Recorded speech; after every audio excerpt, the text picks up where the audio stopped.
kami kembali. Yari.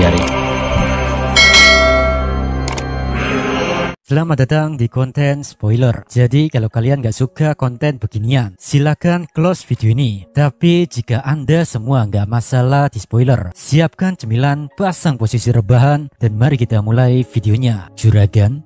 Panel pun dialihkan ke duel Suho dan Brogy. Terlihat saat ini Suho benar-benar menyedihkan. Dia tak ada harapan untuk menang melawan sosok monster di hadapannya. Bahkan mirisnya, hell point atau nilai kehidupan Suho tinggal 21 poin. Sementara itu Brogy sendiri tak memiliki rasa kasihan pada musuhnya. Dia terus berjalan mendekat sambil berkata, "Kuakui untuk seukuran hama, kau cukup jago sudah bertahan selama ini. Tapi sayang sekali manusia, hari ini akan kukirim kau ke neraka." Sambil mengatakan itu, Brogy berniat melepaskan serangan terakhirnya. Untungnya sebelum cakar Brogy mengenai Suho, keturunan neraka dengan cepat melompat dan menggigit tangan Brogy. Sontak saja kemunculan anomali ini membuat Suho terkejut. Lalu pesan dari sistem muncul. Keturunan Beast Monarch menunjukkan rasa hormatnya atas semangat bertarung Anda. Jadi apa Anda mau menerima serigala ini menjadi anggota party? Sejenak Suho terdiam tak mengira bahwa seekor hewan besar dan ganas di hadapannya sekarang adalah sosok serigala kecil yang tak berdaya tadi. Ketika melihat kemunculan serigala ganas itu, Brogy berkata, "Oh, keturunan Ragan. Jadi yang menyerangku tadi kau ya? Apa kau menyerap mana dari pedang Fang?" Di satu sisi, dalam diamnya Suho bergumam, "Tak bisa ku percaya Fang memutuskan merelakan hidupnya untuk menyelamatkan penerus dari Beast Monarch."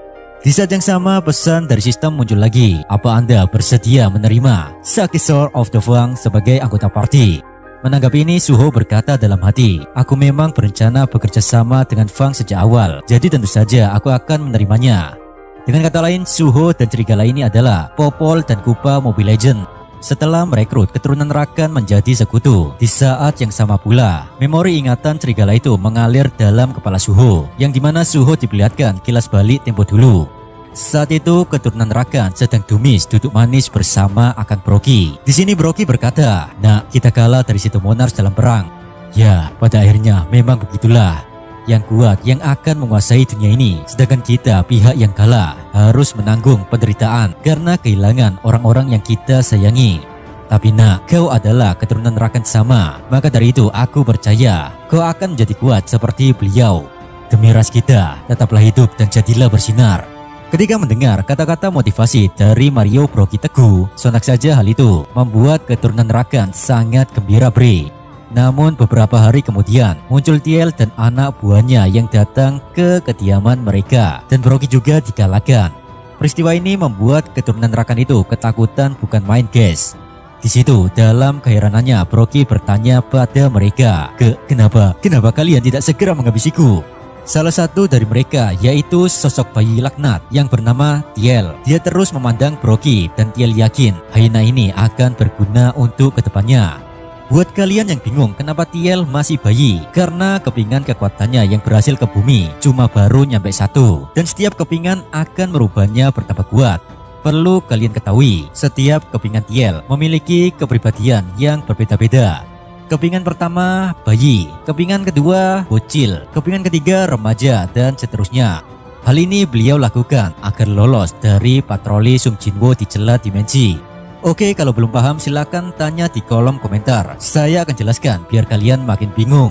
Di sini sosok utusan Itarim yang bernama Tiel. Dia kemudian memasukkan kristal kuning pada mata Brogy. Hal ini agar Brogy dapat didominasi.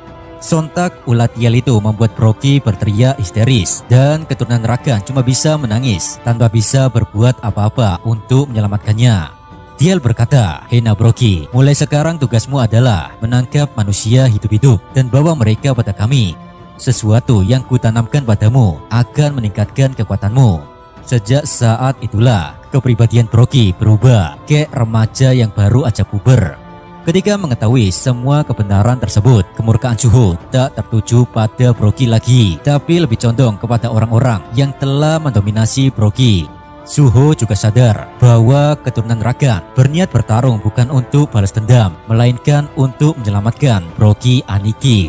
Lalu di saat yang sama muncul pesan dari sistem di mana beliau diberikan quest yang berjudul Monarch Heirs. quest yang mengharuskan Chung Soo-ho mencari semua keturunan para monarch dan merekrut mereka sebagai sekutu. Yang lebih mengejutkan, sistem memberitahu Soo-ho bahwa dirinya mendapatkan bone skill. Tanpa mikir lagi, Soo-ho pun mencoba skill baru itu. Dalam sekejap, dari tubuh Soo-ho dan serigala tersebut keluar cahaya. Kecerahan dan silaunya cahaya itu sangat-sangat silau, men. Itu adalah proses fusion Popol Vuh. Melihat itu, Beru tak sabar dengan apa yang akan terjadi. Beru berkata, "Ini sangat luar biasa. Monarch muda sedang mengalami sesuatu yang sangat berbeda dengan Paduka Sung Jinwoo sama." Di sisi yang lain, Brogy menyadari betul sesuatu yang berbahaya akan datang. Jadi sebelum terlambat, Brogy berlari melesat menuju Soo-ho sambil berkata, "Tak akan kubiarkan kalian bersatu dan menjadi kuat. Akan kuhancurkan kalian sebelum itu terjadi." Wah! Duar! Pukulan Brogy langsung mengenai targetnya. Tapi dari kepulan asap, ternyata serangan Akang Brogy telah dihentikan oleh Soo-ho. Bahkan penampilan MC kita juga makin kece. Kalau dilihat-lihat sih seperti Gohan Super Saiyan 2 di Dragon Ball. Sekarang semua indera Soo-ho menjadi sangat peka, layaknya seekor binatang buas. Setelah bone skill sukses, sistem menunjukkan cara kerja skill ini, di mana Soo-ho dapat bergabung kapan saja dengan keturunan Rakan kapanpun dan dimanapun. Dan setiap 1 detik, mana Soo-ho akan berkurang 1. Dengan kata lain, Soo-ho tak bisa lama-lama menggunakan perubahan ini. Sementara itu, Brogy kembali melancarkan serangan cakarnya lagi. Meskipun begitu, setiap cakranya dengan mudah dihindari MC kita. Saat menghindari setiap serangan lawannya, Soo-ho bergumam, "Tubuhku terasa sangat ringan. Aku bisa merasakan kepekaanku menjadi lebih tajam. Bahkan diriku dapat melihat setiap inci pergerakan lawanku." Lalu kemudian, Soo-ho membalas serangan Brogy dengan tendangan Tsubasa Ozora Yuga Snyder. Duas! Tendangan Soo-ho mengenai dagu Brogy. Sontak Brogy muntah darah. Wah, apa yang sebenarnya terjadi? Apa bocah ini adalah bocah yang sama dengan sebelumnya? Tidak, aku tidak boleh kalah. Jika aku kalah, maka aku akan kehilangan semuanya. Ya, terima ini bajingan, ucap Brogy sambil melepaskan pukulan kuat. Merespon pukulan itu, Soo-ho melindungi diri dengan kedua tangannya. Di sisi yang lain, saat melihat kemunculan tanda kuning di atas kepala Brogy, Beru merasa mana sihir Brogy meningkat sangat pesat. Masih tak menyerah, Brogy berkata, "Aku tak tahu apa yang telah kau perbuat, tapi aku tak mungkin kalah dengan manusia rendahan sepertimu." Sambil mengatakan itu, Brogy menyerang lagi dengan cakar busuknya yang dipenuhi dengan kuman. Duar! Soo-ho terhempas beberapa meter ke belakang. Tak terima diserang terus, Soo-ho balik melakukan agresi kepada lawannya. Di satu sisi, Brogy juga tak mau mengalah, sehingga kedua bokong mereka saling ketemuan dan berbenturan satu sama lain. Dan di luar prediksi Brogy, tangannya terpental sekaligus terpelintir. Itulah impactnya karena tak kuat menahan bogem si MC. Di saat yang sama, pesan dari sistem muncul, di mana Soo-ho mendapatkan skill baru yang bernama Martial Art. Itu adalah skill yang tidak mengkonsumsi mana. Jadi, saat Soo-ho melakukan pertarungan jarak dekat dengan bogemnya, maka damage serangan Soo-ho akan meningkat sebesar 33%. Walaupun tak membantu duel tersebut, Beru mencoba menjatuhkan mental lawannya dengan berkata, "Oi tikus god, sadar dirilah. Kau mengatakan manusia rendahan, padahal sosok yang kau lawan adalah keturunan dari monarch terkuat, yaitu Seto Monarch." Mendengar itu, Brogy sangat terkejut pemirsa, dan hal itu pula membuat Brogy jadi lengah. Di saat yang sama pula, Soo-ho sedang melompat dari atas dan langsung menendang kepala Brogy. Jebret! Kepala Brogy pun terbentur ke tanah dengan sangat keras. Tepat setelah tendangan si Madun itu, mana Soo-ho telah habis terkuras, sehingga wujudnya kembali seperti semula. Dalam keadaan sekarat, Brogy terus berkata, "Lebih kuat, aku harus lebih kuat. Ya, aku akan menjadi kuat lebih dari siapapun."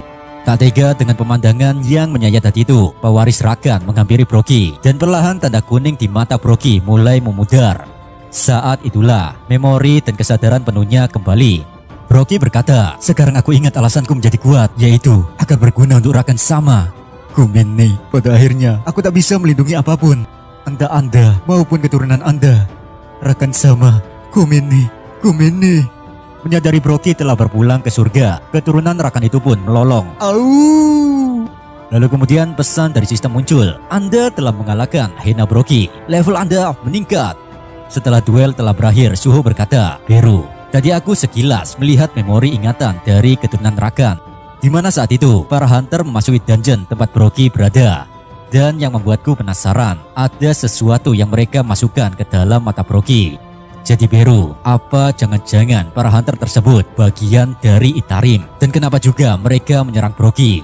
Beru menjawab, sepertinya mereka bukan utusan Itarim. Karena yang ku tahu, utusan Other God tidak akan bergerak sendiri, melainkan menggunakan bonekanya untuk mengurus masalah sepele.